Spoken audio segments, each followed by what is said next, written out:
नमस्कार विद्यार्थी मित्रांनो, आपल्या सगळ्यांचं आजच्या या आपल्या चर्चेमध्ये सहर्ष स्वागत आहे.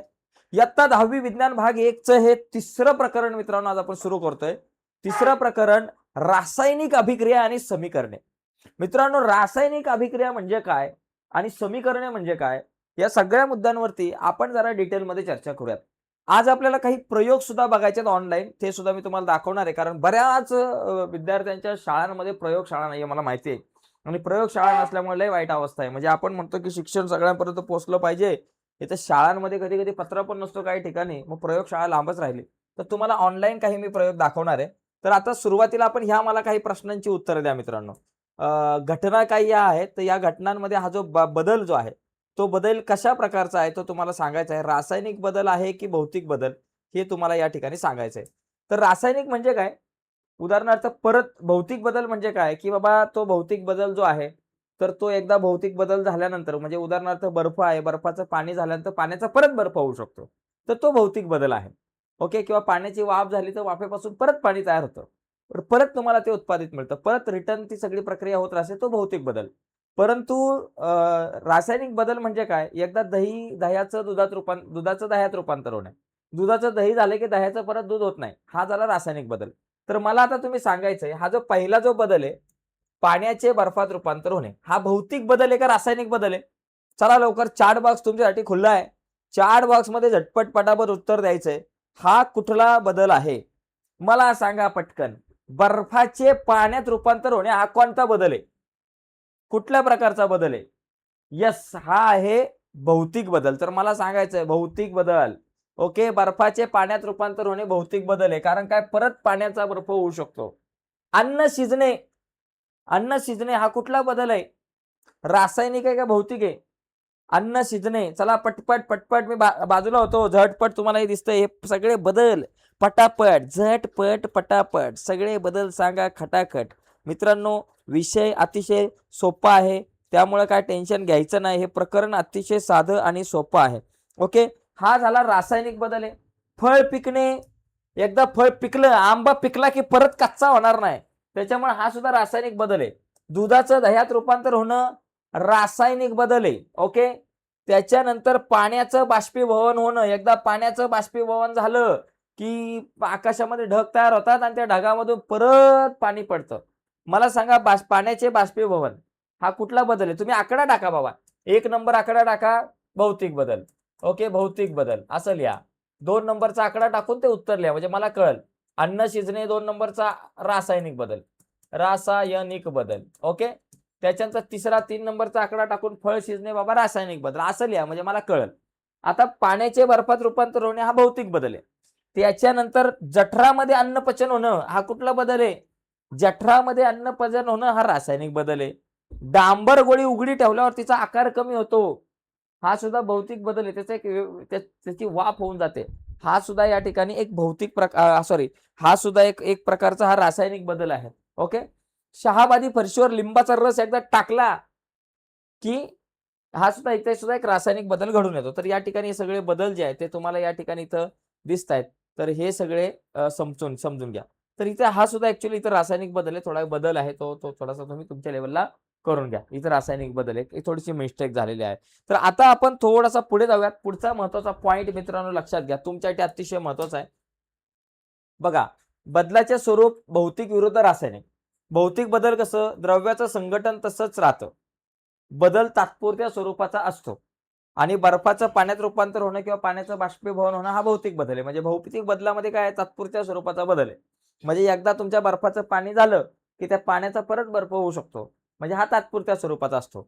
रासायनिक बदलाचा विचार जर तुम्ही केला, एकदा फळ पिकलं किंवा रासायनिक बदल झाला, कोळसा वगैरे जळाला, तर द्रव्याचं संघटन इथं पूर्णपणे बदलून जातं.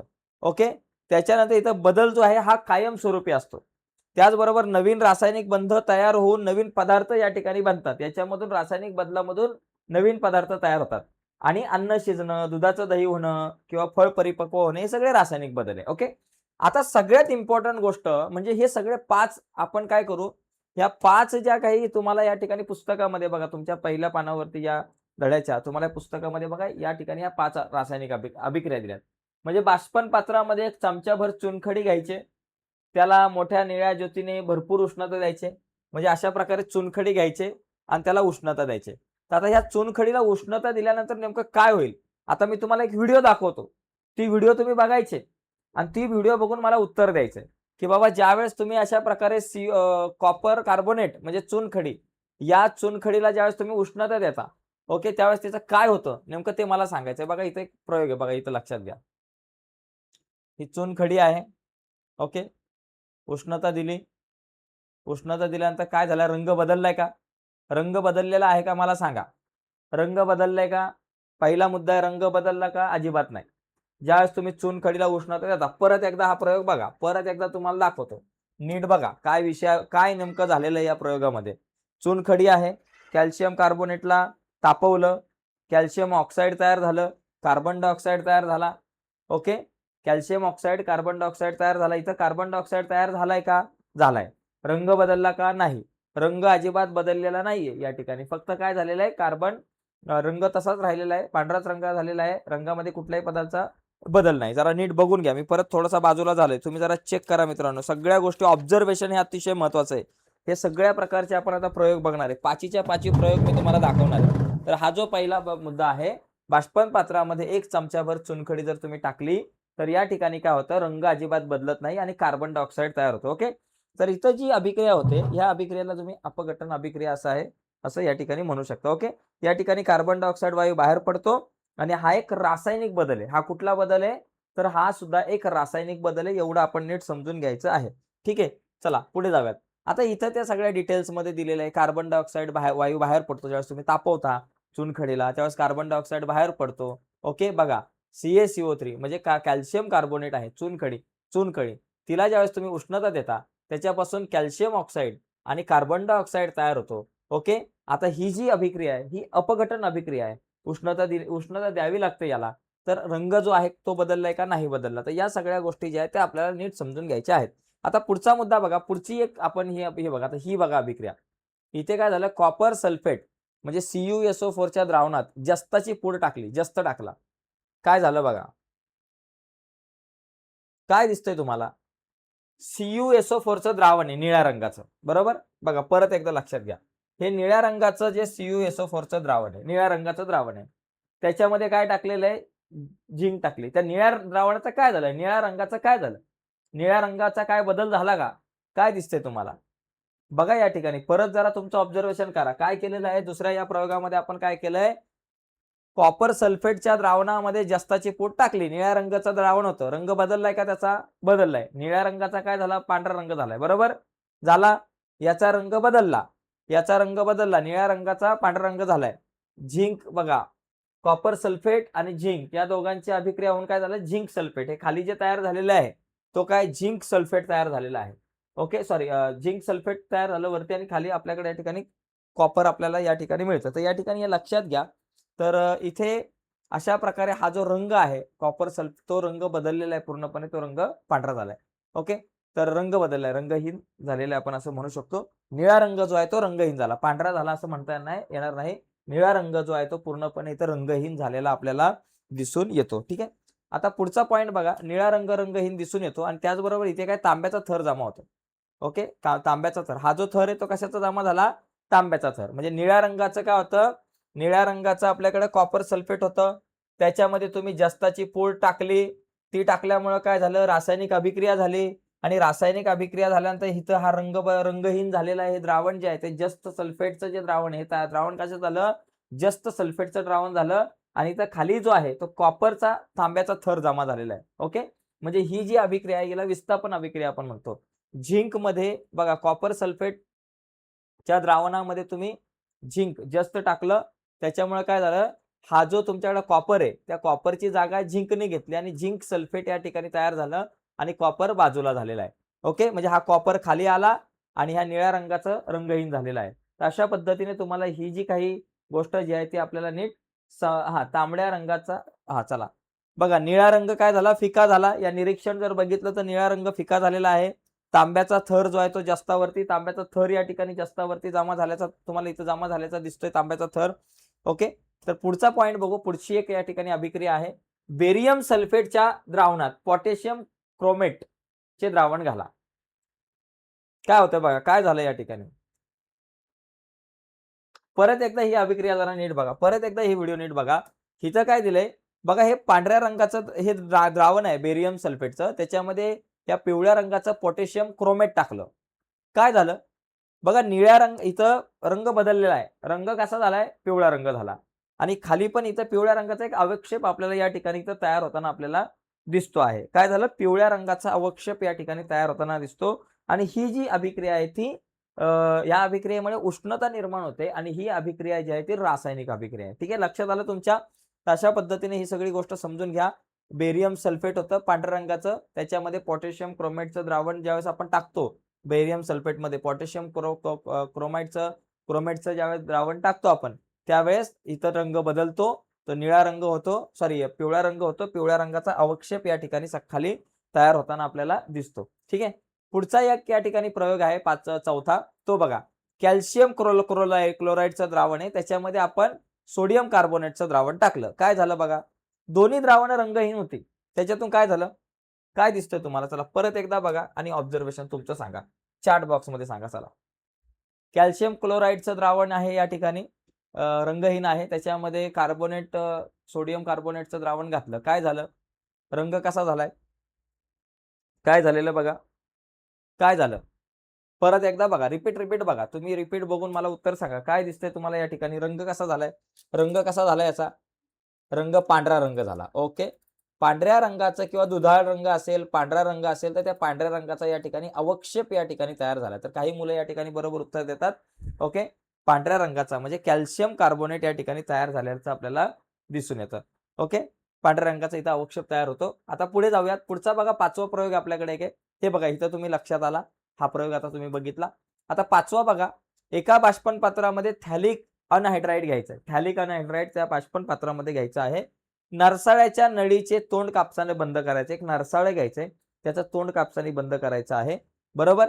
आता बघा, या ठिकाणी नेमकं काय करायचंय बघा, हे पहिलं तुम्हाला दाखवतो. इथं या बघा, अशा प्रकारे तुम्हाला काय करायचं आहे, याच्यामध्ये घ्यायचं आहे. याच्यामध्ये काय फॅथॅलिक अनहायड्राइड घ्यायचं या एका वाटीमध्ये.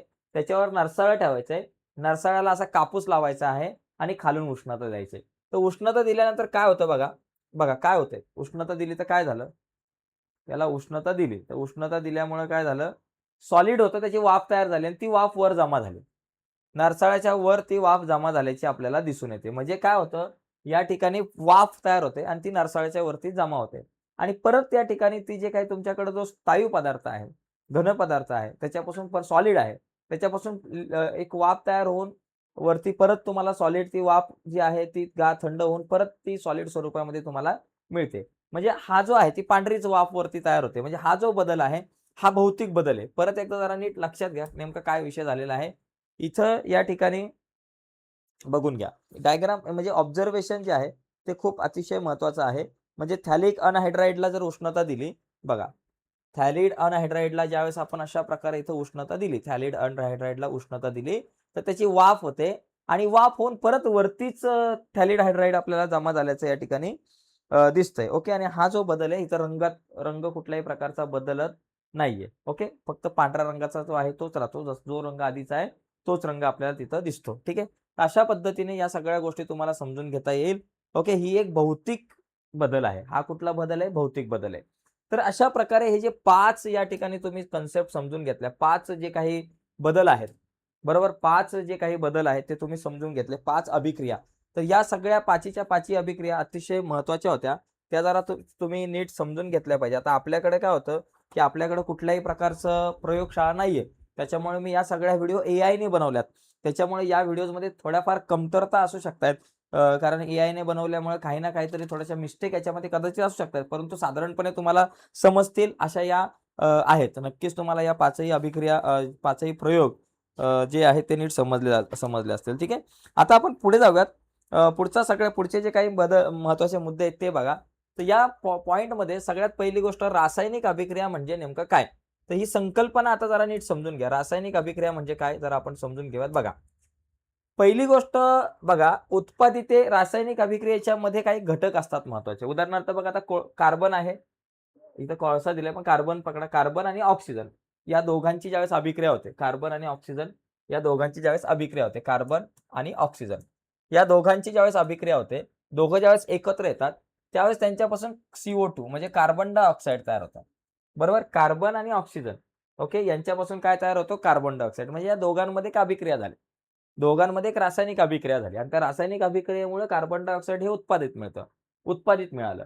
आता ही जी दोन जी आहेत, ही दोघांना आपण अभिक्रियाकारक म्हणतो. म्हणजे कार्बन आणि ऑक्सिजन, कोळशाच्या ऐवजी तुम्ही फक्त कार्बनच समजा. कार्बन आणि ऑक्सिजन या दोघांचा जर विचार केला तर ह्या दोघांना आपण म्हणतो अभिक्रियाकारक आहे.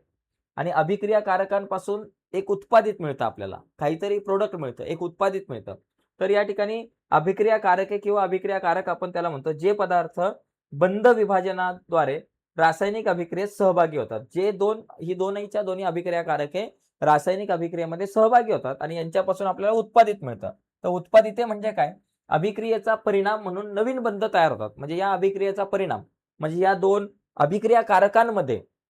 अभिक्रियाकारकांमध्ये ज्यावेळेस रासायनिक अभिक्रिया घडून येते त्यावेळेस आपल्याला जे काही प्रोडक्ट मिळतं त्याला आपण उत्पादिते म्हणतो. ओके, तर रासायनिक अभिक्रिया म्हणजे अशी प्रक्रिया असते, तिची व्याख्या लक्षात घ्या. रासायनिक अभिक्रिया म्हणजे अशी प्रक्रिया असते की जी घडताना काही पदार्थांमधील रासायनिक बंधाचे विभाजन होऊन नवीन रासायनिक बंध तयार होतात. म्हणजे काही पदार्थांचे रासायनिक बंध जे आहे त्याच्यामध्ये विभाजन होऊन नवीन रासायनिक बंध तयार होतात आणि त्या पदार्थाचे रूपांतर, त्या दोन पदार्थांचे किंवा तीन पदार्थांचं रूपांतर एका नवीन पदार्थामध्ये होतं. याला आपण रासायनिक अभिक्रिया म्हणतो. ओके, तर ते या रासायनिक अभिक्रियेची संकल्पना आणि व्याख्या तुम्ही समजून घेतली. आता रासायनिक समीकरणे लिहिण्याचे काही नियम आहेत. रासायनिक समीकरण बघा, हे एक रासायनिक समीकरण आहे. आता आपण म्हणतो, समजा मला म्हणायचं आहे की बाबा कार्बन डायऑक्साईड कोळसा आणि कार्बन आणि ऑक्सिजन या दोघांच्या संयोगामधून कार्बन डायऑक्साईड तयार होतंय. मी तोंडी सांगितलं तुम्हाला. काय सांगितलं? तोंडी सांगितलं की बाबा कार्बन आणि ऑक्सिजन या दोघांचा संयोग होऊन कार्बन डायऑक्साईड मिळतं. हे मी एक वाक्यामध्ये सांगितलं तुम्हाला.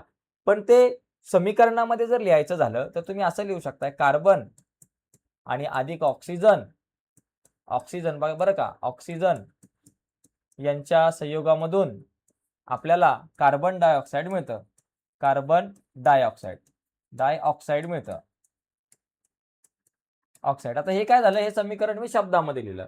तर या समीकरणाला तुम्ही शब्दामध्ये लिहिण्याच्या ऐवजी तुम्ही काही याच्या अक्षरामध्ये लिहू शकता. जसं की कार्बन अधिक ऑक्सिजन यांच्यापासून आपल्याला काय मिळालं, कार्बन डायऑक्साईड मिळालं. हे अशा स्वरूपामध्ये सुद्धा आपण सामायिक म्हणजे जे रासायनिक समीकरण जे आहे ते लिहू शकता. या रासायनिक समीकरणामध्ये जर का तुम्ही पाहिलं तर या रासायनिक समीकरणामध्ये दोन बाजू असतात. जसं आपलं कुठलंही समीकरण आलं की दोन बाजू आहेत, एक डावी बाजू एक उजवी बाजू असते. तर याच्या ज्या डाव्या बाजूला जर तुम्ही बघितलं तर त्या डाव्या बाजूला जे घटक असतात त्यांना आपण उत्पादिते म्हणतो. त्याला अभिक्रियाकारक म्हणतो. या डाव्या बाजूला जे घटक असतात ते अभिक्रियाकारक आहे. ही 2 असेल, 3 असेल, कधी एकच असतं. तर ही अभिक्रियाकारक आहे. डाव्या बाजूला काय असतात, 2 किंवा अधिक अभिक्रियाकारके ही असतात. ओके, ही या ठिकाणी असतात.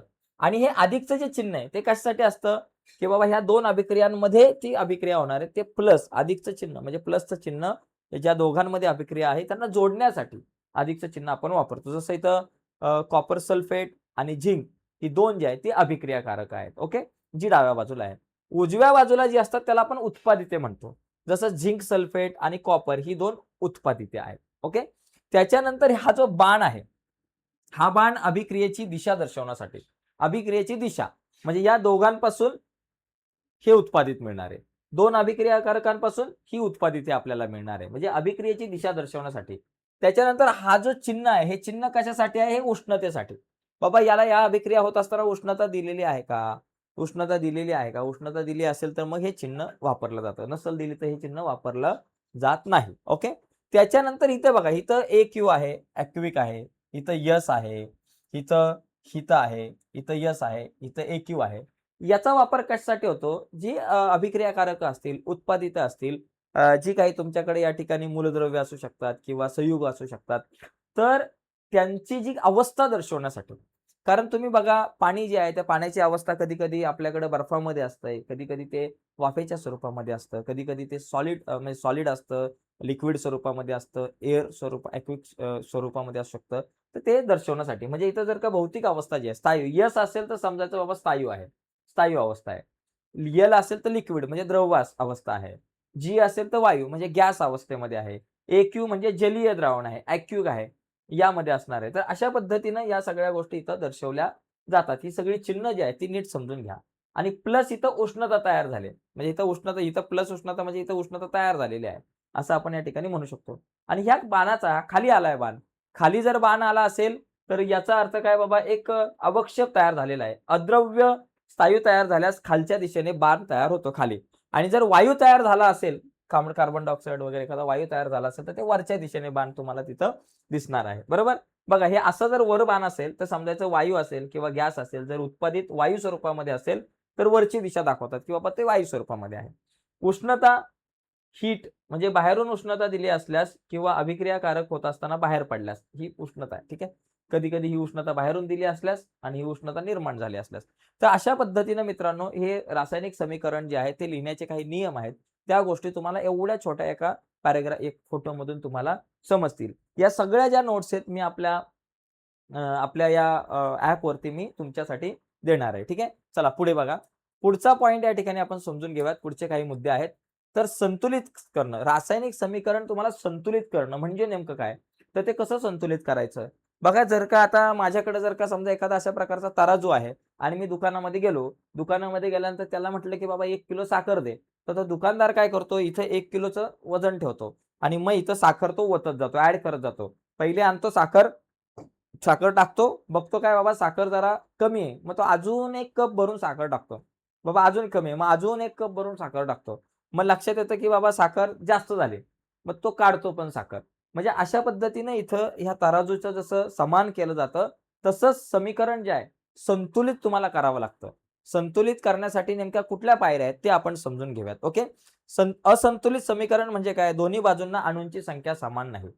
समीकरण ज्यावेळेस तुम्ही बघा, डावी बाजू असेल, उजवी बाजू असेल, उत्पादिता असेल किंवा अभिक्रियाकारक असतील. या दोन्ही बाजूंना जी अणूंची संख्या असते ती सारखीच असली पाहिजे. हे लक्षात घ्या. तर समजायचं ते संतुलित आहे. नाहीतर ते समीकरण संतुलित नाही. आता या ठिकाणी जर का तुम्ही बघितलं, कार्बन झाला, ऑक्सिजन झाला, कार्बन डायऑक्साईड. ठीक आहे, आपण याच्यावरती नंतर डिटेलमध्ये वाटलंच तर आपण चर्चा करूयात. आणि संतुलित म्हणजे दोन्ही बाजूला सारख्या प्रमाणामध्ये अणूंची संख्या. आता बघा कसं आहे. इथे बघा. आता हे समीकरण आहे H2SO. बघा इथं बघा. सोडियम हायड्रॉक्साईड, त्याच्यानंतर इथं हायड्रोजन सल्फेट असेल, सोडियम सल्फेट आणि पाणी तयार झालं. आता हे संतुलित समान हे समीकरण जे आहे ते संतुलित आहे का? बघा. NaOH. आता मला सांगा, या दोन बाजूचा जर विचार केला, डाव्या बाजूला जर तुम्ही विचार केला, मूलद्रव्याच्या दोन बाजू आहेत. एक डावी बाजू आणि एक उजवी बाजू. नीट व्यवस्थित सगळ्या गोष्टी समजून घ्या. डाव्या बाजूला सोडियमची जी संख्या आहे, आता सोडियम बघा, सोडियमची संख्या डाव्या बाजूला किती? एकच सोडियम दिसतोय मला. बघा एकच दिसतं सोडियम. बरोबर? उजव्या बाजूला तुम्हाला सोडियम किती दिसतात? इथं 2 दिसतात. Na2 म्हणजे 2 सोडियम. डाव्या बाजूला 1 आहे, उजव्या बाजूला 2 सोडियम आहे. म्हणजे संतुलित नाहीये. त्याच्यानंतर तुम्ही बघा, लक्षात घ्या, इथं तुम्हाला एकच सोडियम दिसतंय आणि इथे तुम्हाला 2 सोडियम दिसतात. ठीक आहे. त्याच्यानंतर ऑक्सिजनचा विचार केला तर इथं हा 1 आणि 4 5 आहेत. इथं ऑक्सिजन 4 आणि 1 5 आहे. ऑक्सिजनची संख्या बाबा समान आहे. ऑक्सिजनच्या अणूंची संख्या दोन्हीकडे सारखी आहे. 5-5 आहे. ऑक्सिजन बघा इथे दिलंय 5-5. त्याच्यानंतर आपण जर दुसरा विषय बघितला, हायड्रोजन. हायड्रोजन इथं 1 आणि 2 झाले 3 आणि इथं हायड्रोजन किती आहे बाबा? 2च हायड्रोजन आहे. हायड्रोजनची संख्या डाव्या बाजूला 3 आहे, उजव्या बाजूला 2च आहे. त्या हायड्रोजन नंतर बाबा अजून कोण राहिलं बाबा? झालं यस. यसची संख्या बघा, यस या ठिकाणी बघा. यसचा जर विचार केला तर यस किती आहे बाबा? इकडे 1 आहे, इकडे 1 आहे. 1-1 आहे. बरोबर? तर आता आपण याला संतुलित जर करायचं झालं तर मला काय करावं लागणार आहे बघा. पहिली गोष्ट आपण सोडियमचा चला विचार करूयात किंवा हायड्रोजनचा विचार करा, सोडियमचा विचार करा, सोडियमचा विचार करू. सोडियम इथं 2 आहेत ना, इकडे पण 2 आले पाहिजेत. इथं 2 सोडियम आहेत, इकडे पण 2 सोडियम आले पाहिजेत. मग इथं 2 सोडियम आणण्यासाठी काय करायचं? इथं 2 लिहून टाका. इथं 2 लिहिले मी. म्हणजे बघा आता सोडियम 2 आले. इथं सोडियम 2 आले, इथं पण सोडियम 2. सोडियमचा विषय संपला. झाला. इथं तुम्ही 2 लिहिले. पहिला संतुलित करतोय. रासायनिक समीकरण संतुलित करण्यासाठी काय करायचं? तर तुमच्या लक्षात आलं, इथे एकच सोडियम होता, इथं 2 होता. मग 2 करण्यासाठी तुम्ही या सोडियमच्या बाजूला 2 लिहिलं. म्हणजे इथं 2 सोडियम. पण इथं 2 सोडियम झाले ना. त्याच बघा याच्यामध्ये याच्या अगोदर जर तुम्ही बघितलं, NaOH मध्ये सोडियमची संख्या 1 होती, ऑक्सिजनची संख्या 1 होती, हायड्रोजनची संख्या 1 होती. पण ज्यावेळेस तुम्ही इथं 2 लिहिता, त्यावेळेस सोडियमची जशी तुमच्याकडे संख्या 2 होते, तशी इथं ऑक्सिजनची पण 2 येते, हायड्रोजनची पण 2 होते. मग सोडियम वाढला म्हणजे हायड्रोजन आणि ऑक्सिजनच्या पण रेणूची संख्या तुम्ही वाढवली. मग आता पुढच्या टप्प्यामध्ये जर बघितलं, इथं तुमच्याकडे सोडियम जो आहे बघा सोडियम इथे 2 झाले, इकडे 2 झाले. आता ऑक्सिजन चेक करा. ऑक्सिजन 2 आणि 2 इथं 2 आणि 4 6 झाले आणि इथं ऑक्सिजन किती आहेत? इथं 5 ऑक्सिजन, इथं 6 ऑक्सिजन झाले, इथं 5च ऑक्सिजन आहेत. बरोबर? आता गडबड झाली. ओके. आता दुसरा मुद्दा आणखी लक्षात घ्या. हायड्रोजनचा विचार केला तर इथं हा एक आणि 2 3 हायड्रोजन झाले आणि इथं 2च हायड्रोजन आहे. म्हणजे याचा अर्थ मला काय करायचा आहे? इथे बघा याचा अर्थ मी काय करतो? इथे ऑक्सिजन किती? 4 आहेत आणि इथं हा एक 5 आहेत आणि इथं ऑक्सिजन 4 आणि हे 2 6 ऑक्सिजन झाले. मग आपण काय करू आता इथं H2O च्या जागेवर बघा 2 NaOH अधिक H2SO4 आणि त्याच्यानंतर Na2SO4 आणि अधिक 2H2O लिहितो. काय लिहितो इथं 2H2O. इथं मी 2 लिहितो. इथं 2 लिहिल्यामुळे काय झालं बघा आता. आता गंमत बघा. इकडं सोडियम 2 आहेत, इथं सोडियम 2 आहेत. आता सगळीकडे बघा समान झाले सगळे. त्याच्यानंतर इथं ऑक्सिजन किती? हे 2 ऑक्सिजन आणि हे 4 ऑक्सिजन 6 ऑक्सिजन. आणि इथं किती? हे 4 ऑक्सिजन आणि हे 2 ऑक्सिजन 6 ऑक्सिजन झाले. ऑक्सिजन पण बरोबर आहे. हायड्रोजनचा विचार केला तर हे 2 आणि हे 2 4 हायड्रोजन झाले होते. आणि इथं हायड्रोजन बघा 2 गुणिले 2 4 हायड्रोजन झाले. झालं. एस किती? हे इथं 1 आहे आणि इथं पण 1 आहे. तर अशा पद्धतीने हे समीकरण जे आहे ते तुम्हाला संतुलित करता आलं पाहिजे. समीकरण संतुलित करायच्या या पायऱ्या आहेत, या जरा तुम्ही नीट समजून घ्या. हे जर समजलं नसेल तर मी तुम्हाला परत एकदा जरा नीट समजून सांगतो. लक्षात घ्या, लक्षात घ्या. मी काय सांगतोय ते. बघा, पहिल्या पायरीमध्ये मी काय केलं? माझ्या लक्षात आलं, इथं सोडियम 2 आहेत, इथं पण 2 पाहिजे. बरोबर? मग या बाजूला 2 करण्यासाठी मी इथं 2 लिहिलो. ओके, इथं काय लिहिले? 2 लिहिले. इथं 2 लिहिल्यामुळे आता सोडियम 2 झालेत. इथे पण सोडियम 2 झाले. आता हायड्रोजनचा विचार केला तर हायड्रोजन इथं 2 आणि हे 2 हायड्रोजन आणि हे 2 हायड्रोजन 4 हायड्रोजन झाले. उजव्या बाजूला हायड्रोजन किती झाले? 4 आणि डाव्या बाजूला हायड्रोजन किती आहेत? हे 2 2च हायड्रोजन आहे.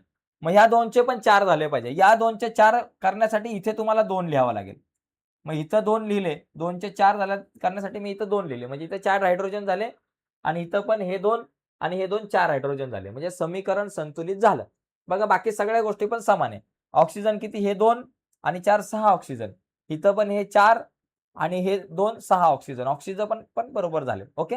तर अशा पद्धतीने हे संतुलित करता आलं पाहिजे. समीकरण संतुलित करायला आपल्याला कधी-कधी एखादा प्रश्न विचारला जातो किंवा एखादा प्रश्न येतो. या पायऱ्या जरा लक्षात घ्यायच्यात. पहिली गोष्ट काय बघायची? समीकरण लिहायचं. डाव्या बाजूला आणि उजव्या बाजूला जी मूलद्रव्य आहेत त्यांच्या अणूंची संख्या बघा कशी आहे? समान आहे का? तर ते बघायचं. आणि मग सर्वाधिक अणू असलेल्या संयुगापासून तुम्हाला सुरुवात करायची आहे. ओके. जास्त अणू कुठल्या संयुगामध्ये इथं? इथं तुम्हाला रासायनिक अभिक्रिया संतुलित करण्यासाठी हे बघा जास्त अणू इथे आहेत. मग मी काय करतो पहिला इथं 2 सोडियम आहेत ना, मग इथं पण 2 करतो. मग इथं मी 2 लिहिलं. मग आता हायड्रोजन असमान झाले. हायड्रोजन इथं किती बाबा? इथं 2 आणि 2 4 झाले आणि इथं 2च हायड्रोजन आहे. मग या 2चे आपण काय केले? 4 हायड्रोजन केले. इथं 2 लिहून इथं 4 हायड्रोजन केले. समीकरण संतुलित झालं. ओके. आता दोन्ही बाजूला तुम्ही बघा अणूंची संख्या सारखी असते. याच्यानंतर आता पुढे जाऊयात. पुढचा मुद्दा काही अभिक्रिया आहेत. अभिक्रिया 4 प्रकारच्या अभिक्रिया आहेत आपल्याकडं. संयोग अभिक्रिया त्याला आपण कंबंशन रिएक्शन म्हणू. अपघटन अभिक्रिया डिकंपोजिशन रिएक्शन त्याला आपण म्हणू. त्याच्यानंतर विस्थापन अभिक्रिया म्हणजे डिस्प्लेसमेंट रिएक्शन आपण म्हणतो. दुहेरी विस्थापन म्हणजे डबल डिस्प्लेसमेंट त्याला आपण म्हणतो. तर संयोग अभिक्रिया म्हणजे काय? 2 किंवा त्याच्यापेक्षा अधिक अभिक्रियाकारक एकत्र येतात. दोघांपासून एक मिळतंय. म्हणजे जसं मगाशी आपण एक उदाहरण बघितलं कार्बन आणि ऑक्सिजन दोघांमधून एक कार्बन डायऑक्साइड मिळाला. उष्णता दिली आणि कार्बन डायऑक्साइड मिळाला. ओके. म्हणजे दोघांपासून एक उत्पादित मिळालं. याला आपण काय म्हणू शकतो? संयोग अभिक्रिया. बघा आता या सगळ्या अभिक्रिया थोड्याशा आपण डिटेलमध्ये बघून घेऊ. बघा इथं दिलंय संयोग अभिक्रिया. संयोग अभिक्रिया म्हणजे काय? 2 किंवा अधिक अभिक्रियाकारकांचा संयोग होऊन एकच उत्पादित मिळतं. त्याला संयोग अभिक्रिया म्हणतो. एकदम ईझी आहे. काय अवघड नाहीये. बघा 2Mg + O2 MgO म्हणजे मॅग्नेशियम अधिक ऑक्सिजन यांच्यापासून काय मिळतं? मॅग्नेशियम ऑक्साईड मिळतं. ओके. मॅग्नेशियम ऑक्साईडची पांढरी भुकटी मिळते. बघा आपण मगाशी एक उदाहरण बघितलेलं. मॅग्नेशियमला जर जाळलं तर जाळल्यापासून काय होतं? त्याची हवेमधले जो ऑक्सिजन आहे, मॅग्नेशियमची जी पट्टी आहे, मगाशी आपण एका प्रयोगामध्ये जाळून बघितली. ती पट्टी जाळल्यामुळे काय झालं? त्या मॅग्नेशियम ऑक्साईड पासून मॅग्नेशियमची ऑक्सिजन बरोबर अभिक्रिया होऊन पांढऱ्या रंगाची मॅग्नेशियम ऑक्साईडची भुकटी तयार होते. म्हणजे इथं मॅग्नेशियम आणि ऑक्सिजन याच्यापासून मॅग्नेशियम ऑक्साईड तयार होतं. ही एक संयोग अभिक्रिया आहे. या दोघांपासून मला एकच उत्पादित मिळालंय. ती संयोग अभिक्रिया. 2 किंवा त्याच्यापेक्षा अधिक अभिक्रियाकारकांपासून तुम्हाला एकच उत्पादित मिळतं. तिला आपण संयोग अभिक्रिया म्हणतो. दुसरा जर बघितलं अपघटन. अपघटन म्हणजे एकामधून 2 समजा तुम्ही जर का कॉपर कार्बोनेट चुनकडीला तापवलं, बघा आपण ते कॉपर कार्बोनेटला पहिला प्रयोग बघितला आपण, त्याच्यात कॉपर कार्बोनेटला आपण जाळलं होतं. कार्बोनेटला आपण काय केलं, गरम केलं. ज्यावेळेस तुम्ही कॉपर कार्बोनेटला उष्णता देता, सॉलिड स्टेट मधलं असतं कॉपर कार्बोनेट, त्याला उष्णता देता, त्याच्यामध्ये काय होतं, कॅल्शियम ऑक्साईड आणि सॉरी कॅल्शियम ऑक्साईड आहे. कॉपर कार्बोनेट ना कॅल्शियम कार्बोनेट आहे. मी मगापासून कॉपर म्हणतोय.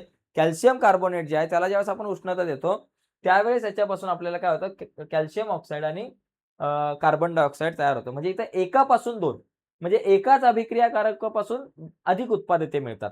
त्याला आपण काय म्हणतो, त्याला म्हणजे एकाच अभिक्रियाकारकापासून 2 पेक्षा अधिक उत्पादिते मिळतात.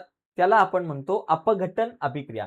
उदाहरणार्थ समजा साखर आहे तुमच्याकडे C12H22O11. या साखरेला ज्यावेळेस तुम्ही उष्णता देता, साखर तापवा बघा, तापून बघा. ज्यावेळेस तुम्ही साखर तापवता, साखर तापवल्यानंतर काय होते, काळा रंग होतो. काळा रंग होतो ना साखरेचा. काळा रंग होतो म्हणजे नेमकं काय होतं, साखर तापवल्यानंतर काळा रंग होतो. याचा अर्थ कॉपर तयार होतं. म्हणजे कॉपर कार्बन तयार होतं आणि कार्बन सोबत पाणी सुद्धा तयार होतं. ओके, कार्बन आणि पाणी.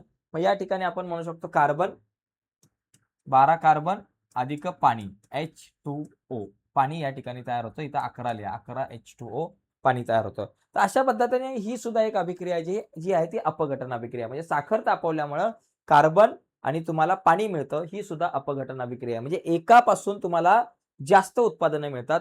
एका उत्पादकांपासून 2 पेक्षा अधिक एका अभिक्रियाकारकापासून 2 किंवा अधिक उत्पादिते मिळतात, त्याला आपण म्हणतो अपघटन. बघा आता परत या दोन्ही अभिक्रिया मी नीट व्यवस्थित सांगतो. संयोग अभिक्रिया म्हणजे काय, 2 किंवा त्याच्यापेक्षा अधिक अभिक्रियाकारक एकत्र येतात आणि त्यांच्यापासून एकच उत्पादित मिळतं, त्याला आपण म्हणतो संयोग अभिक्रिया. म्हणजे एकत्र येणं, 2 नद्या ज्यावेळेस अशा एकत्र येतात, त्यांचा संयोग होतो, तशीच ही संयोग अभिक्रिया आहे. दोघांपासून एक मिळतं. आणि अपघटन म्हणजे काय, एकापासून 2 म्हणजे एक तुमच्याकडे अभिक्रियाकारक असतं, त्याला उष्णता दिल्यानंतर त्याच्यापासून 2 किंवा त्यापेक्षा अधिक जास्त उत्पादिते मिळतात, त्याला आपण म्हणतो अपघटन अभिक्रिया. जसं की साखरेला उष्णता दिली, कार्बन आणि पाणी मिळालं. त्याचबरोबर कॅल्शियम कार्बोनेटला उष्णता दिली, कॅल्शियम ऑक्साईड आणि कार्बन डायऑक्साईड तुम्हाला मिळालं. तर अशा पद्धतीनं तुम्हाला बघा इथं साखरेचं पण उदाहरण दिलेलं आहे.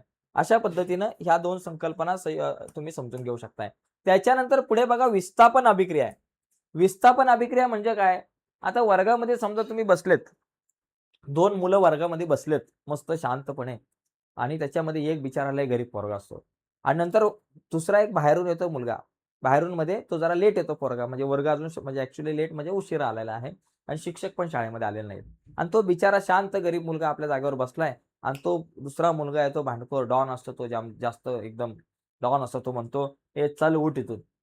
चल उठ इथून म्हणजे सामर्थ्यशाली असतो जास्त, तो काय शूरवीर असतो तसा काय बलाढ्य असतो, मोठा असतो, उंच असतो, बलाढ्य असतो. तो म्हणतो तू इथून उठ. मग तो बिचारा गरीब मुलगा उठतो आणि त्याची जागा कोण घेतो, हा जो बलाढ्य आहे, जो शक्तिशाली मुलगा आहे तो घेतो. तीच विस्थापन अभिक्रिया आहे. विस्थापन अभिक्रियामध्ये काय होतं, की कमी अभिक्रियाशील मूलद्रव्याच्या आयनांची जागा दुसरे जास्त अभिक्रियाशील मूलद्रव्य घेतं. म्हणजे कमी अभिक्रियाशील मूलद्रव्याची जागा जास्त अभिक्रियाशील मूलद्रव्य घेतं. जसं की इथं बघा कॉपर सल्फेट आहे आणि झिंक आहे. या दोघांचा जर तुम्ही विचार केला, कॉपर आणि सल्फेट पासून कॉपर सल्फेट तयार झालंय. आता हा जो कॉपर जो आहे आणि झिंक आहे, या दोघांचा जर विचार केला तर जो झिंक जो आहे तो जास्त अभिक्रियाशील आहे. हा मोर रिएक्टिव्ह आहे दॅन कॉपर. झिंक जो आहे तो जास्त अभिक्रियाशील आहे आणि मग ज्यावेळेस या दोघांमध्ये अभिक्रिया होते, त्यावेळेस हा झिंक म्हणतोय कॉपरला चल निघ. काय म्हणतो झिंक कॉपरला काय म्हणतो, चल निघ, निघ इथून, इथून निघ. मग हा बिचारा कॉपर गरीब आहे. तो सल्फेटची जागा SO4 ची जागा सोडतो आणि त्या जागेवरती हा झिंक जो आहे तो उडी मारून बसतो आणि हा बिचारा कॉपर जो आहे तो एका बाजूला जाऊन बसतो. म्हणजे झिंकची जागा कॉपरने घेतली आणि म्हणजे कॉपर सल्फेट होतं आणि झिंक होतं. त्याच्यापासून झिंक सल्फेट आणि कॉपर तयार झालं. अशा प्रकारच्या ज्या अभिक्रियेला आहे त्याला आपण म्हणतो विस्थापन अभिक्रिया म्हणतो. ओके, तर ही जी आहे ती विस्थापन अभिक्रिया आहे. त्याच्यानंतर दुहेरी विस्थापन अभिक्रिया म्हणजे काय, अभिक्रियाकारकांमधील आयनांची अदलाबदल होते. ज्यावेळेस फक्त आयनांचीच अदलाबदल होईल आणि ती आयनांची अदलाबदल होऊन एक अवक्षेप असा जो खाली तयार होतो, पांढरा अवक्षेप असेल किंवा कुठल्याही अवक्षेप रंगाचा वेगळा तयार होतो, त्या अभिक्रियेला आपण दुहेरी अभिक्रिया म्हणतो. तर हे दुहेरी अभिक्रियेचं उदाहरण आहे. तर ही दोन्ही उदाहरणं आहेत, त्याची स्क्रीनशॉट मारून घ्या किंवा ही जी PDF फाईल आहे मी नंतर शेअर करतो. आता पुढे बघा, ऊर्जेचा खेळ. आता बघा कधी-कधी काय होतं, कधी-कधी काही ऊर्जा जास्त काही म्हणजे आता बघा बर्फ आहे. बर्फ काय करतो, बर्फ जर का फ्रिजमध्ये असेल तर तो थंडच राहणार आहे. पण त्या बर्फाला ज्यावेळेस मी बाहेर काढतो, त्या बर्फाला बाहेर काढल्यानंतर जर समजा टेबलावर ठेवलं तर काय होईल? फ्रिजमधून बर्फ बाहेर काढला आणि एका प्लेटमध्ये ठेवला तर काय होईल? सांगा. चॅट बॉक्समध्ये मला उत्तर द्या. चॅट बॉक्समध्ये उत्तर द्या. बर्फाला जर का आपण बाहेर काढून ठेवला तर काय होणार? बर्फाला जर का आपण बाहेर काढून ठेवला तर काय होईल? चला लवकर उत्तर द्या. बर्फाचं पाणी होईल. बरोबर, बर्फाचं पाणी होणार आहे. बर्फ वितळून जाणार आहे. मग बर्फ वितळून का गेला? याचं कारण वातावरणामध्ये एक उष्णता होती. वातावरणामध्ये हीट होती. मग त्या वातावरणाची हीट जी आहे ती बर्फाने शोषून घेतली. काय झालं? वातावरणामध्ये जी हीट होती, वातावरणामध्ये जी उष्णता होती, ती उष्णता बर्फाने शोषून घेतली आणि त्याच्यापासून पाणी तयार झालं. ही अशा प्रकारची जी काही अभिक्रिया आहे, ज्या अभिक्रियेमध्ये उष्णता शोषून घेतली जाते, तिला उष्माग्राही, ग्रहण करणे. शोषून घेणे म्हणजे ग्रहण करणे, आत्मसात करणे. म्हणजे ती जी उष्णता ग्रहण केली जाते, अशा बदलाला आपण उष्माग्राही बदल म्हणतो. आणि अशा प्रकारच्या ज्या काही अभिक्रिया असतात, ज्या अभिक्रियांमध्ये उष्णता शोषली जाते, उष्णता ग्रहण केली जाते, त्याला आपण काय म्हणतो? उष्माग्राही अभिक्रिया. ओके. आणि काही अभिक्रिया अशा असतात, काही अभिक्रिया अशा असतात की ज्या अभिक्रिया होत असताना उष्णता बाहेर टाकली जाते. तुम्ही समजा डिटर्जंट पावडर तुमच्या हातावर घेतली आणि त्याच्यावर तुम्ही जर का पाणी ओतलं तर ती पावडरमुळे काय होतं? थोडीशी गरम होते ती पावडर. म्हणजे तिला उष्मादायी अभिक्रिया म्हणतात. ओके. पाण्यापासून बर्फ होणं, पाण्यापासून बर्फ होत असताना उष्णता जी आहे ती बाहेर फेकली जाते आणि ती उष्णता पाण्यातली बाहेर फेकल्यामुळे पाणी थंड होतं आणि पाणी थंड झाल्यामुळे काय झालं? त्याचं बर्फात रूपांतर होणं. ओके. तर अशा प्रकारच्या या ज्या काही अभिक्रिया आहेत त्या जरा आपण नीट समजून घ्या. ओके. बघा, जसं की कॅल्शियम कार्बोनेट जो आहे, या कॅल्शियम कार्बोनेटला ज्यावेळेस तुम्ही उष्णता देता, ही एक उष्माग्राही अभिक्रिया आहे. कारण कॅल्शियम कार्बोनेटला उष्णता दिल्यामुळे कॅल्शियम कार्बोनेटने उष्णता ग्रहण केली आणि ती उष्णता ग्रहण केल्यामुळं त्याच्यापासून कॅल्शियम ऑक्साईड आणि कार्बन डायऑक्साईड तयार झालं. हिला उष्माग्राही. जी अभिक्रिया होत असताना उष्णता ग्रहण म्हणजे साधी व्याख्या आहे. जर व्याख्या विचारली उष्माग्राही अभिक्रिया म्हणजे काय? जी अभिक्रिया होत असताना उष्णता शोषून घेतली जाते, ग्रहण केली जाते, तिला आपण उष्माग्राही अभिक्रिया म्हणतो. आणि जी अभिक्रिया झाल्यावर उष्णता बाहेर फेकली जाते, बाहेर टाकली जाते, तिला आपण उष्मादायी अभिक्रिया म्हणतो. तर या दोन अभिक्रिया अतिशय महत्त्वाच्या आहेत. त्याच्यानंतर पुढचा जो मुद्दा आहे अभिक्रियेचा दर. बघा, काही अभिक्रिया ज्या आहेत त्या अतिशय वेगाने होतात, फटाफट होतात आणि काही अभिक्रिया आहेत ज्या हळू होतात. तर असं का होतं? तर याचं एक मोठं कारण आहे. याची नेमकी काय कारणं आहेत? हे असं का होतं? तर ते जरा आपण नीट समजून घेऊयात. बघा, त्या गोष्टी आता समजा बटाटा. बटाटा असेल किंवा काही असेल, तो जर का पाण्यामध्ये टाकला, एका ठिकाणी काय करा, एक बटाटा पूर्ण घ्या, तो पाण्यामध्ये उकळत ठेवा. दुसऱ्या ठिकाणी बटाट्याचे छोटे तुकडे करा, ते दुसऱ्या पाण्यामध्ये उकळत ठेवा. मला सांगा कुठलं लवकर शिजेल? बरं का? माझ्याकडे 2 भांडी आहेत. मी आता तुम्हाला सांगतो बघा. माझ्याकडे ठीक आहे, आपण ते बघूयात नंतर. चला. चला बघूयात आता. बघा, काही अभिक्रिया ज्या आहेत त्या अतिशय मंद गतीने होतात. काही अभिक्रिया जलद गतीने होतात. तर याची नेमकी काय कारण आहे? ती कारणं आपण समजून घेऊयात. बघा, मंद गतीने. जसं लोखंड गंजणं एकदम मंद गतीने, हळू होतंय. खडकाचं अपक्षीण होणं, त्याच्या खडकापासून माती तयार होणं अतिशय मंद गतीने. हिवाळ्यामध्ये दुधाचं दही बनतंय अतिशय मंद गतीने. ओके. त्याच्यानंतर जलद गती बघा. स्वयंपाकाचा गॅस पेटवताच जळू लागतो, फास्ट होतं काम. विरल आम्लामध्ये खाण्याचा सोडा टाकला की लगेच बुडबुडे तयार होतात. तर आता ह्या ज्या काही अभिक्रिया होतात वेगवेगळ्या प्रकारच्या, या अभिक्रियेचा दर बघा कसा आहे. अभिक्रियाकारकांचे स्वरूप म्हणजे जास्त अभिक्रिया असतील धातू आणि कमी अभिक्रिया असेल धातू. बघा, अभिक्रियेचा दर, रासायनिक अभिक्रियेचा दर कशावर अवलंबून असतो? समजा एखाद्या रासायनिक अभिक्रियेमध्ये जास्त क्रियाशील धातू असतील किंवा जास्त क्रियाशील मूलद्रव्य असतील तर ती अभिक्रिया लवकर होते. परंतु कमी क्रियाशील जर का त्याच्यामध्ये अभिक्रियाकारक असतील तर ती रासायनिक अभिक्रिया जी आहे ती तिचा जो वेग आहे तो कमी असणार आहे. म्हणजे काय? पहिली गोष्ट, रासायनिक अभिक्रियेचा दर कशावर अवलंबून असतो? तर अभिक्रियाकारकांचे स्वरूप. जर जास्त अभिक्रियाशील मूलद्रव्य असतील किंवा अभिक्रियाकारक असेल तर ती रासायनिक अभिक्रिया वेगाने होणार आणि कमी अभिक्रियाशील जर मूलद्रव्य असेल तर ती कमी वेगाने होणार आहे. तर हा एक महत्त्वाचा मुद्दा आहे. तर तो आपण इथं समजून घेऊयात. आता माझ्याकडे एक उदाहरण होतं आपल्याकडं. तर ते उदाहरण जरा आपण या ठिकाणी बघूयात. बघा आता बघा या ठिकाणी बघा या ठिकाणी बघा आपल्याकडे या ठिकाणी अल्युमिनियम आहे आणि जस्त आहे. या दोघांची सुद्धा समजा आपण विरल हायड्रोक्लोरिक आम्लासोबत या दोघांची सुद्धा विरल हायड्रोक्लोरिक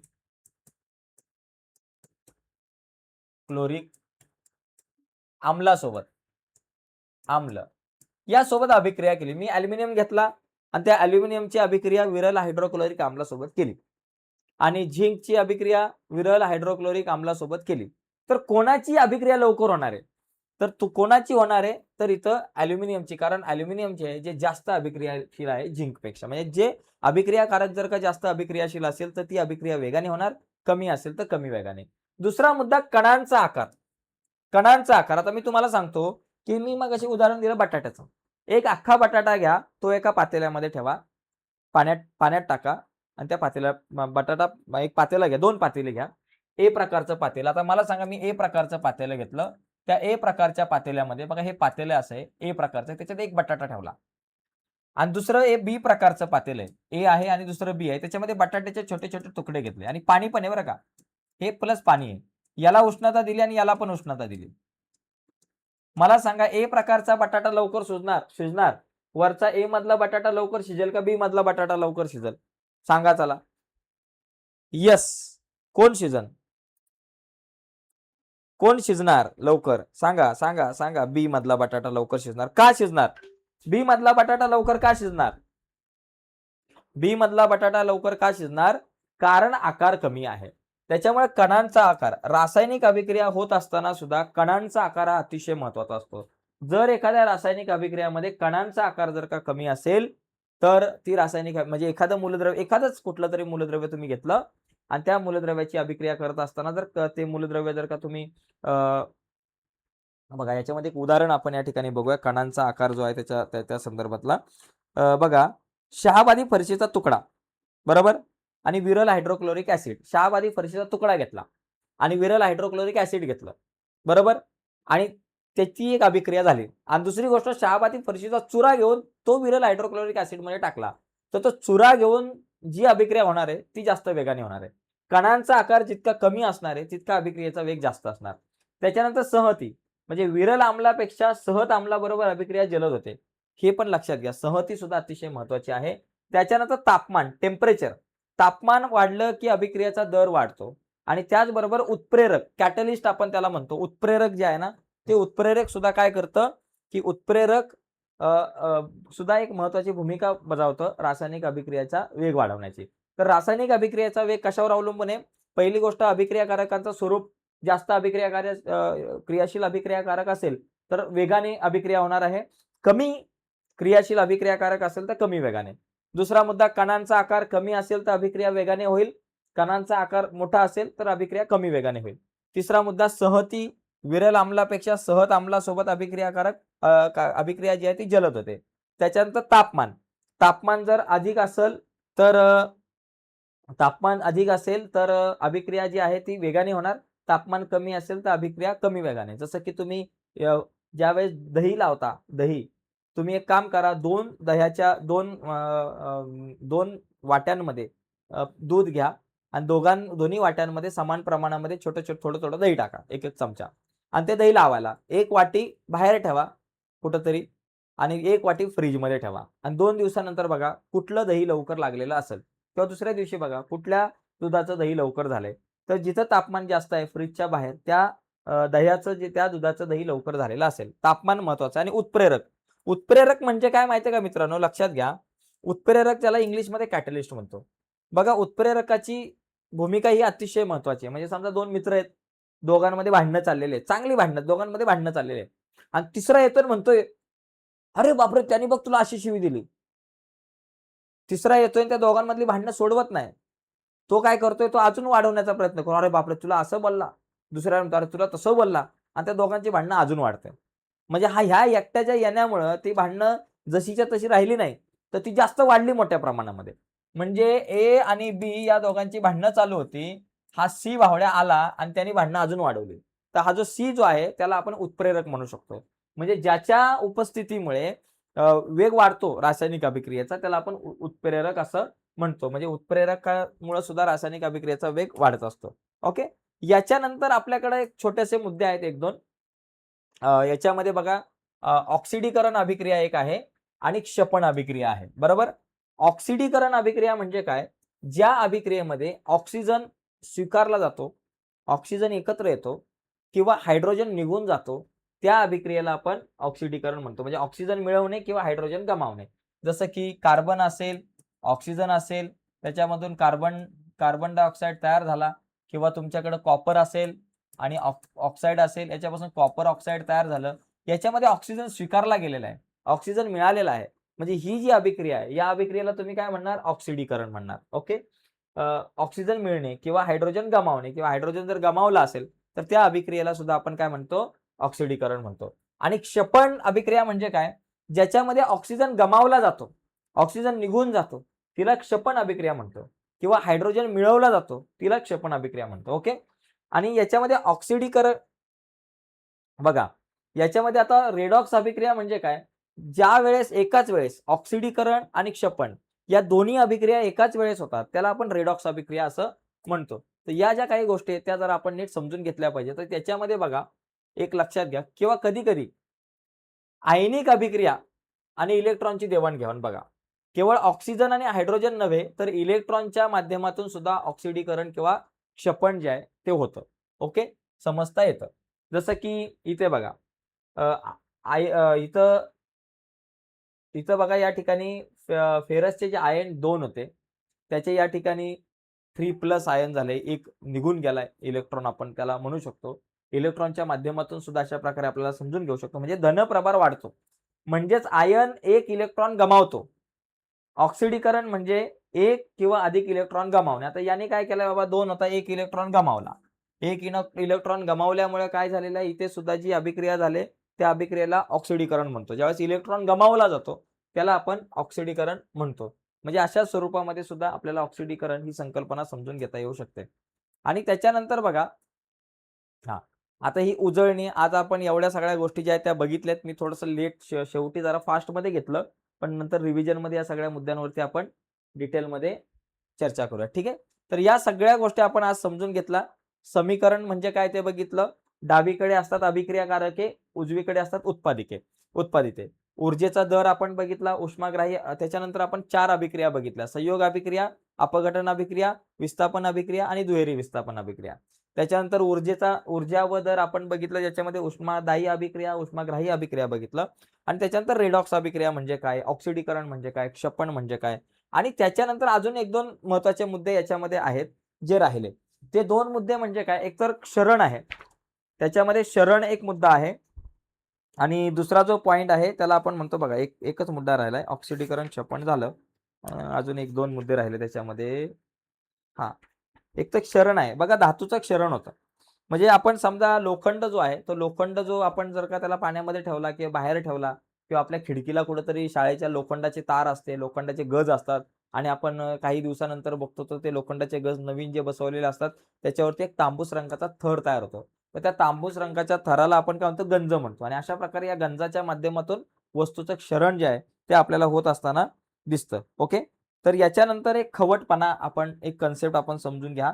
जुनं किंवा शिल्लक राहिलेलं खाद्यतेल जे आहे ते आपण एखाद्या डब्यामध्ये ठेवतो आणि त्या डब्यामध्ये ठेवल्यानंतर कधी-कधी आपल्याला एक खवट वास येतो. त्याला आपण खवटपणा असं म्हणतो. किंवा कधी-कधी बघा, तुम्ही एक काम करा. तुम्ही एखादं वेफर्सचं पाकीट आणा. त्या वेफरच्या पाकिटाला एक छिद्र पाडा आणि 10-12 दिवसानंतर ते पाकीट बघा. त्याचा वास बघा कसा आलेला आहे. त्याला सुद्धा एक खवटपणा आल्याचा तुम्हाला दिसून येतो. तर या ठिकाणी आज आपण रसायनशास्त्राच्या संदर्भात आपण आज तिसरं जे प्रकरण आहे, त्या तिसऱ्या प्रकरणावर आपण चर्चा केली. विज्ञान भाग 1च्या. ओके. तर या ठिकाणी बघा, लक्षात घ्या, इथे हे प्रकरण जे आहे ते अतिशय महत्त्वाचं होतं. ओके. तर बघा, आता आजच्या या चर्चेमध्ये आपण इथंच थांबूयात. तर नक्कीच तुम्हाला ही व्हिडिओ आवडली असेल तर व्हिडिओला लाईक करा. आणि सगळ्यात महत्त्वाची गोष्ट मित्रांनो, पुढं थांबण्याच्या अगोदर एक इम्पॉर्टंट गोष्ट लक्षात घ्या. जर तुम्ही मराठी मीडियमला असाल आणि अजून तुम्ही जर का ऑनलाईन क्लास लावला नसेल, तर आपण ऑनलाईन क्लास सुरू केलाय. इयत्ता 10वीचा इंग्लिश, गणित, विज्ञान या 3 विषयांचा आपण ऑनलाईन क्लास घेत असतो. तर हा जो ऑनलाईन क्लास आहे तो आपल्या ॲपवरती आहे. आपल्या ॲपचं नाव क्रिएटिव्ह मॅथ मराठी. तर क्रिएटिव्ह मॅथ्स मराठी हा आपला ॲप जर का तुम्ही डाउनलोड नसेल केला तर आत्ता डाउनलोड करा आणि त्या ॲपवरती एक कोर्स आहे इयत्ता 10वी गणित, विज्ञान आणि इंग्लिशचा. हा जो कोर्स आहे हा कोर्स जॉईन करा, हा क्लास जॉईन करा. दररोज संध्याकाळी 8 वाजता, रोज संध्याकाळी 8 वाजता लाईव्ह लेक्चर असतात. आज सुद्धा संध्याकाळी 8 वाजता तुम्हाला लाईव्ह लेक्चर बघायला मिळेल आणि नक्कीच तुम्ही आपला हा क्लास जॉईन करा. क्लासची फी आहे फक्त ₹199. रुपये 199 महिन्याला. म्हणजे महिन्याला तुम्ही ₹199 भरून तुम्ही आपला हा क्लास जॉईन करू शकताय आणि अभ्यास करू शकताय. सध्या आपण 3 विषय घेतो, पण जसजशी परीक्षा जवळ येईल बोर्डाच्या पेपरच्या वेळेस आपण इतर सर्व विषयांच्या सुद्धा व्हिडिओज आपल्या ॲपवरती आपण अपलोड करत असतो. ठीक आहे. तर आजच्या चर्चेत इथेच थांबूयात मित्रांनो. बाय सर्वांना. धन्यवाद.